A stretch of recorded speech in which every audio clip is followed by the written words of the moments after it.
ಜಾತಿ ಜನಗಣತಿಯ ವಿಚಾರ ಕಾಂಗ್ರೆಸ್ನ ಒಳಗೆ ಅಸಮಾಧಾನದ ಜ್ವಾಲೆಗಳನ್ನು ಎಬ್ಬಿಸಿದೆ. ಆಕ್ರೋಶ ಕಾಂಗ್ರೆಸ್ನ ಒಳಗಡೆನೆ ಭುಗಿಲೆದ್ದಿರ್ತಕ್ಕಂಥದ್ದು. ಈಗ ಒಬ್ಬೊಬ್ಬರು ಒಂದು ರೀತಿ ಹೇಳಿಕೆ ಕೊಡ್ತಾ ಇದ್ದಾರೆ ಕಾಂಗ್ರೆಸ್ನೊಳಗಡೆ. ನೋಡಿ, ಚನ್ನಗಿರಿ ಶಾಸಕ ಶಿವಗಂಗಾ ಬಸವರಾಜ್ ಗರಂ ಆಗಿದ್ದಾರೆ. ಜಾತಿ ಜನಗಣತಿಯಲ್ಲಿ ಎಲ್ಲ ಸಮುದಾಯಕ್ಕೂ ಅನ್ಯಾಯ ಆಗಿದೆ ಅಂತ ಹೇಳಿದ್ದಾರೆ. ಡಿಕೆಶಿಯಿಂದ ಒಕ್ಕಲಿಗ ಸಮುದಾಯದ ಸಭೆ ಆಯಿತು, ನಮ್ಮ ಸಮುದಾಯದ ನಾಯಕರು ಫೋನ್ ರಿಸೀವ್ ಮಾಡ್ತಿಲ್ಲ ಅಂತ ಅಂದ್ರೆ ಅವ್ರು ಏನು ಹೇಳಿಕೆ ಕೊಡ್ತಾ ಇದ್ದಾರೆ ಅಂತ ಪಾಪ ಅವರಿಗೆ ಒಂದು ರೀತಿಯಲ್ಲಿ ಸ್ಪಷ್ಟತೆ ಇಲ್ಲ, ಸ್ಪಷ್ಟವಾಗಿ ಹೇಳಕ್ಕೆ ಆಗ್ತಾ ಇಲ್ಲ ಪಬ್ಲಿಕ್ ಅಲ್ಲಿ. ಹಂಗೆ ಆಗಿದೆ ಆ ಕಾಂಗ್ರೆಸ್ ಶಾಸಕರು ಮತ್ತು ನಾಯಕರುಗಳ ಪರಿಸ್ಥಿತಿ. ಈಶ್ವರ್ ಖಂಡ್ರೆ ಕಾಲ್ ಮಾಡಿದ್ರೆ ಪಿಕ್ ಮಾಡ್ತಾ ಇಲ್ಲ ಅಂತ ಶಿವಗಂಗಾ ಬಸವರಾಜ್ ಬೇಸರ ವ್ಯಕ್ತಪಡಿಸ್ತಾ ಇದ್ದಾರೆ. ಈಶ್ವರ್ ಖಂಡ್ರೆ ಅದನ್ನ ನೋಡಿಲ್ಲ, ಉರುಳಿಸೋದ್ರ ಬಗ್ಗೆ ನನಗೆ ಮಾಹಿತಿ ಇಲ್ಲ. ಹಂಗೆಲ್ಲರೂ ಉರುಳಿಸೋಕ್ಕಾಗಲ್ಲ, ಹಂಗೆಲ್ಲ ಉರುಳಿಸೋದಾಗಿದ್ರೆ ಯಾವಾಗ ಏನಾದ್ರು ಮಾಡ್ಕೋಬೋದು. ಆದರೆ ಅದು ನೋಡಿರಿ, ನಾನು ಯಾಕೆ ಡಿ ಕೆ ಶಿವಕುಮಾರ್ ಸಾಹೇಬ್ರನ್ನ ಅಷ್ಟು ಇಷ್ಟಪಡ್ತೀನಿ, ಯಾವಾಗಲೂ ಅವ್ರ ಪರವಾಗಿ ನಿಲ್ತೀನಿ ಅಂದರೆ ಅವ್ರ ಸಮುದಾಯದಲ್ಲಿ ಅನ್ಯಾಯ ಆಗಿದೆ ಅಂತಲೇ ಒಂದು ಸಭೆ ಕರೆದ್ರು. ಈ ಲಿಂಗಾಯತರು ಲೀಡರ್ ಯಾರು ಕರೆದ್ರು? ಇವ್ರು ಯಾವ ನೈತಿಕತೆ ಇದೆ? ಮುಖ್ಯಮಂತ್ರಿ ಏನು 7 ಜನ ಮಂತ್ರಿಗಳೇನಿದ್ದಾರೆ ಇವತ್ತು, ಲಿಂಗಾಯತ ಮಂತ್ರಿಗಳು ರಾಜೀನಾಮೆ ಕೊಡಬೇಕು. ಎಲ್ಲರೂ ಒಬ್ರು ಕರೆದಿದ್ದಾರೆ, ಕರೆದು ಏನಾರು ಚರ್ಚೆ ಮಾಡಿದ್ದಾರೆ, ಶಾಸಕರನ್ನ ಏನಪ್ಪ ಎಂತಪ್ಪ ಅಂತ ಮಾಡಿದ್ದಾರೆ. ಈಶ್ವರ್ ಖಂಡ್ರೆ ಅವ್ರಿಗೆ ಫೋನ್ ಮಾಡಿದೆ, ಫೋನ್ ರಿಸೀವ್ ಮಾಡಲಿಲ್ಲ. ಇವ್ರನ್ನೆಲ್ಲ ನಂಬ್ಕೊಂಡು ಯಾವ ರೀತಿ ರಾಜಕೀಯ ಮಾಡಬೇಕು, ಯಾವ ರೀತಿ ನಾವು ರಾಜಕೀಯ ಮಾಡಬೇಕು ಅಂತ. ಲಿಂಗಾಯತ ಶಾಸಕರನ್ನ ಫೋನೇ ರಿಸೀವ್ ಮಾಡ್ತಾ ಇಲ್ಲ. ಈಶ್ವರ್ ಖಂಡ್ರೆ ರಿಸೀವ್ ಮಾಡಲಿಲ್ಲ. ಇದೇ ಚರ್ಚೆ ಕೇಳ್ದಾಣ, ಹಿಂಗೆ ಸೇರಿಸ್ರಿ, ಹಿಂಗೆ ಮಾಡೋಣ, ನಾವು ಒಂದು ಸ್ವಲ್ಪ ಮಾತಾಡೋಣ ಅಂದರೆ ಫೋನ್ ರಿಸೀವ್ ಮಾಡಲ್ಲ. ಯಾವ ರೀತಿ ಚರ್ಚೆ ಮಾಡ್ಬೇಕು? ಇವ್ರನ್ನೆಲ್ಲ 7 ಜನನೂ ಲಿಂಗಾಯತರ ಮಂತ್ರಿಗಳನ್ನ ರಾಜೀನಾಮೆ ಕೊಡಿಸಿ, ಅವ್ರ ಕೈಯಲ್ಲಿ ಏನು ಕೆಪಾಸಿಟಿ ಇಲ್ಲ, ರಾಜೀನಾಮೆ ಕೊಡಿಸಿ. ಯಾಕೆಂದರೆ ಇಲ್ಲಿ ಅನ್ಯಾಯ ಸಮಾಜಕ್ಕೆ ಆಗ್ತಿದ್ರು ಸಹ ಇಲ್ಲಿವರೆಗೂ ಒಬ್ಬ ಶಾಸಕರುಗಳ ಸಭೆ ಕರೆದು ಚರ್ಚೆ ಮಾಡೋಣ, ನಾಳೆ ದಿನ ನಾವು ಉತ್ತರ ಕೊಡೋಕ್ಕಾಗ್ತದೆ. ಮಠಾಧೀಶರು ಇರ್ತಾರೆ ನಮ್ಮ ಹಿಂದೆ, ನಮ್ಮ ತಂದೆ ಜಾಗದಲ್ಲಿ ಇರ್ತಾರೆ, ಅವ್ರಿಗೆ ನಾಳೆ ಉತ್ತರ ಏನು ಕೊಡ್ತೀರಿ? ಅದನ್ನು ನೋಡಿಲ್ಲ, ಉರುಳಿಸೋದ್ರ ಬಗ್ಗೆ ನನಗೆ ಮಾಹಿತಿ ಇಲ್ಲ. ಹಂಗೆಲ್ಲರೂ ಉರುಳಿಸೋಕ್ಕಾಗಲ್ಲ, ಹಂಗೆಲ್ಲ ಉರುಳಿಸೋದಾಗಿದ್ರೆ ಯಾವಾಗ ಏನಾದ್ರು ಮಾಡ್ಕೋಬೋದು. ಆದರೆ ಅದು ನೋಡಿರಿ, ನಾನು ಯಾಕೆ ಡಿ ಕೆ ಶಿವಕುಮಾರ್ ಸಾಹೇಬ್ರನ್ನ ಅಷ್ಟು ಇಷ್ಟಪಡ್ತೀನಿ, ಯಾವಾಗಲೂ ಅವ್ರ ಪರವಾಗಿ ನಿಲ್ತೀನಿ ಅಂದರೆ ಅವ್ರ ಸಮುದಾಯದಲ್ಲಿ ಅನ್ಯಾಯ ಆಗಿದೆ ಅಂತಲೇ ಒಂದು ಸಭೆ ಕರೆದ್ರು. ಈ ಲಿಂಗಾಯತರು ಲೀಡರ್ ಯಾರು ಕರೆದ್ರು?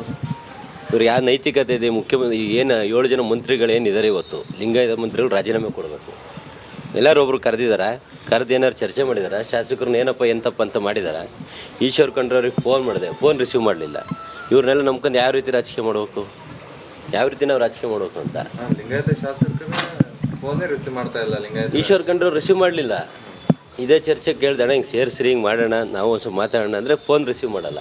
ಯಾವ ರೀತಿ ಚರ್ಚೆ ಮಾಡ್ಬೇಕು? ಇವ್ರನ್ನೆಲ್ಲ 7 ಜನನೂ ಲಿಂಗಾಯತರ ಮಂತ್ರಿಗಳನ್ನ ರಾಜೀನಾಮೆ ಕೊಡಿಸಿ, ಅವ್ರ ಕೈಯಲ್ಲಿ ಏನು ಕೆಪಾಸಿಟಿ ಇಲ್ಲ, ರಾಜೀನಾಮೆ ಕೊಡಿಸಿ. ಯಾಕೆಂದರೆ ಇಲ್ಲಿ ಅನ್ಯಾಯ ಸಮಾಜಕ್ಕೆ ಆಗ್ತಿದ್ರು ಸಹ ಇಲ್ಲಿವರೆಗೂ ಒಬ್ಬ ಶಾಸಕರುಗಳ ಸಭೆ ಕರೆದು ಚರ್ಚೆ ಮಾಡೋಣ, ನಾಳೆ ದಿನ ನಾವು ಉತ್ತರ ಕೊಡೋಕ್ಕಾಗ್ತದೆ. ಮಠಾಧೀಶರು ಇರ್ತಾರೆ ನಮ್ಮ ಹಿಂದೆ, ನಮ್ಮ ತಂದೆ ಜಾಗದಲ್ಲಿ ಇರ್ತಾರೆ, ಅವ್ರಿಗೆ.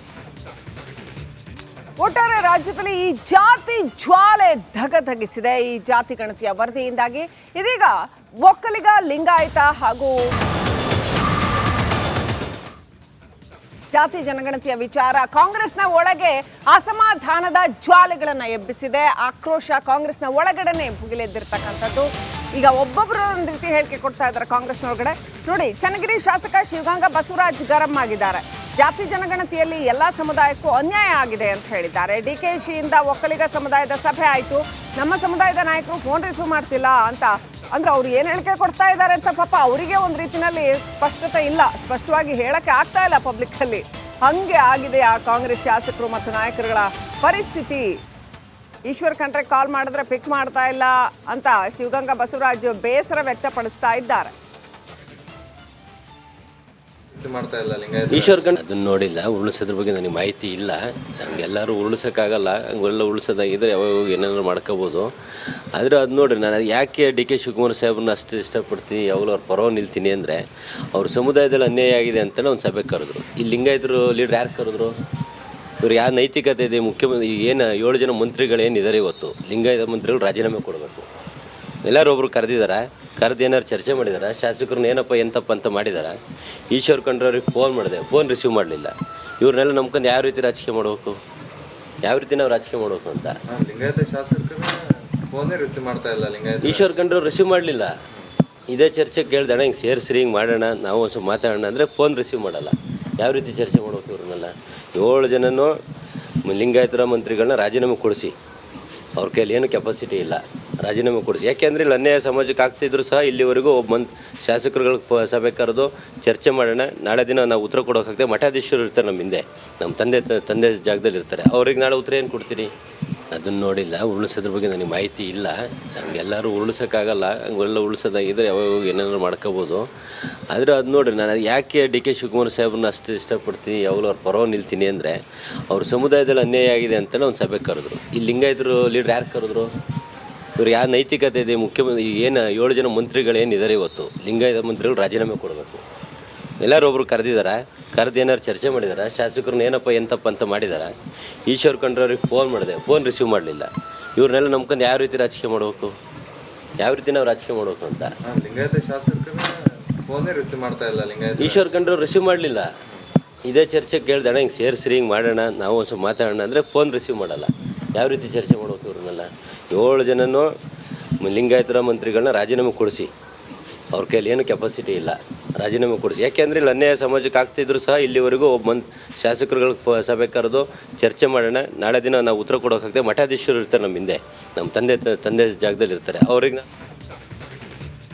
ಒಟ್ಟಾರೆ ರಾಜ್ಯದಲ್ಲಿ ಈ ಜಾತಿ ಜ್ವಾಲೆ ಧಗಧಗಿಸಿದೆ. ಈ ಜಾತಿ ಗಣತಿಯ ವರದಿಯಿಂದಾಗಿ ಇದೀಗ ಒಕ್ಕಲಿಗ, ಲಿಂಗಾಯತ ಹಾಗೂ ಜಾತಿ ಜನಗಣತಿಯ ವಿಚಾರ ಕಾಂಗ್ರೆಸ್ನ ಒಳಗೆ ಅಸಮಾಧಾನದ ಜ್ವಾಲೆಗಳನ್ನು ಎಬ್ಬಿಸಿದೆ. ಆಕ್ರೋಶ ಕಾಂಗ್ರೆಸ್ನ ಒಳಗಡೆನೆ ಭುಗಿಲೆದ್ದಿರ್ತಕ್ಕಂಥದ್ದು. ಈಗ ಒಬ್ಬೊಬ್ಬರು ಒಂದು ರೀತಿ ಹೇಳಿಕೆ ಕೊಡ್ತಾ ಇದ್ದಾರೆ ಕಾಂಗ್ರೆಸ್ನೊಳಗಡೆ. ನೋಡಿ, ಚನ್ನಗಿರಿ ಶಾಸಕ ಶಿವಗಂಗಾ ಬಸವರಾಜ್ ಗರಂ ಆಗಿದ್ದಾರೆ. ಜಾತಿ ಜನಗಣತಿಯಲ್ಲಿ ಎಲ್ಲ ಸಮುದಾಯಕ್ಕೂ ಅನ್ಯಾಯ ಆಗಿದೆ ಅಂತ ಹೇಳಿದ್ದಾರೆ. DKಶಿಯಿಂದ ಒಕ್ಕಲಿಗ ಸಮುದಾಯದ ಸಭೆ ಆಯಿತು, ನಮ್ಮ ಸಮುದಾಯದ ನಾಯಕರು ಫೋನ್ ರಿಸೀವ್ ಮಾಡ್ತಿಲ್ಲ ಅಂತ ಅಂದ್ರೆ ಅವ್ರು ಏನು ಹೇಳಿಕೆ ಕೊಡ್ತಾ ಇದ್ದಾರೆ ಅಂತ ಪಾಪ ಅವರಿಗೆ ಒಂದು ರೀತಿಯಲ್ಲಿ ಸ್ಪಷ್ಟತೆ ಇಲ್ಲ, ಸ್ಪಷ್ಟವಾಗಿ ಹೇಳಕ್ಕೆ ಆಗ್ತಾ ಇಲ್ಲ ಪಬ್ಲಿಕ್ಕಲ್ಲಿ. ಹಂಗೆ ಆಗಿದೆ ಆ ಕಾಂಗ್ರೆಸ್ ಶಾಸಕರು ಮತ್ತು ನಾಯಕರುಗಳ ಪರಿಸ್ಥಿತಿ. ಈಶ್ವರ್ ಖಂಡ್ರೆ ಕಾಲ್ ಮಾಡಿದ್ರೆ ಪಿಕ್ ಮಾಡ್ತಾ ಇಲ್ಲ ಅಂತ ಶಿವಗಂಗಾ ಬಸವರಾಜ್ ಬೇಸರ ವ್ಯಕ್ತಪಡಿಸ್ತಾ ಇದ್ದಾರೆ. ಮಾಡ್ತಾ ಇಲ್ಲ ಲಿಂಗಾಯತ. ಈಶ್ವರ್ ಖಂಡ್ರೆ ಅದನ್ನು ನೋಡಿಲ್ಲ, ಉರುಳಿಸೋದ್ರ ಬಗ್ಗೆ ನನಗೆ ಮಾಹಿತಿ ಇಲ್ಲ. ಎಲ್ಲರೂ ಉರುಳಿಸೋಕ್ಕಾಗಲ್ಲ, ಹಂಗೆಲ್ಲ ಉರುಳಿಸೋದಾಗಿದ್ದರೆ ಯಾವಾಗ ಏನಾದ್ರು ಮಾಡ್ಕೋಬೋದು. ಆದರೆ ಅದು ನೋಡಿರಿ, ನಾನು ಯಾಕೆ ಡಿ ಕೆ ಶಿವಕುಮಾರ್ ಸಾಹೇಬ್ರನ್ನ ಅಷ್ಟು ಇಷ್ಟಪಡ್ತೀನಿ, ಯಾವಾಗಲೂ ಅವ್ರ ಪರವಾಗಿ ನಿಲ್ತೀನಿ ಅಂದರೆ ಅವ್ರ ಸಮುದಾಯದಲ್ಲಿ ಅನ್ಯಾಯ ಆಗಿದೆ ಅಂತಲೇ ಒಂದು ಸಭೆ ಕರೆದ್ರು. ಈ ಲಿಂಗಾಯತರು ಲೀಡ್ರ್ ಯಾರು ಕರೆದ್ರು?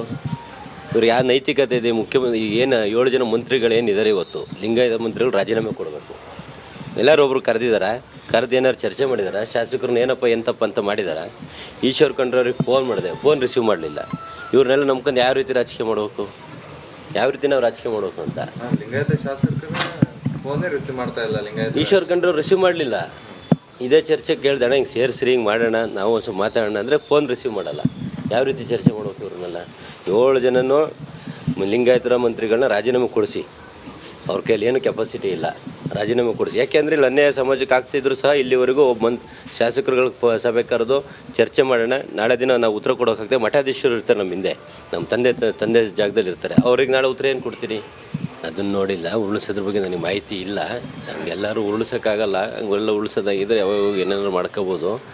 ಆದರೆ ಅದು ನೋಡಿರಿ, ನಾನು ಯಾಕೆ ಡಿ ಕೆ ಶಿವಕುಮಾರ್ ಸಾಹೇಬ್ರನ್ನ ಅಷ್ಟು ಇಷ್ಟಪಡ್ತೀನಿ, ಯಾವಾಗಲೂ ಅವ್ರ ಪರವಾಗಿ ನಿಲ್ತೀನಿ ಅಂದರೆ ಅವ್ರ ಸಮುದಾಯದಲ್ಲಿ ಅನ್ಯಾಯ ಆಗಿದೆ ಅಂತಲೇ ಒಂದು ಸಭೆ ಕರೆದ್ರು. ಈ ಲಿಂಗಾಯತರು ಲೀಡ್ರ್ ಯಾರು ಕರೆದ್ರು?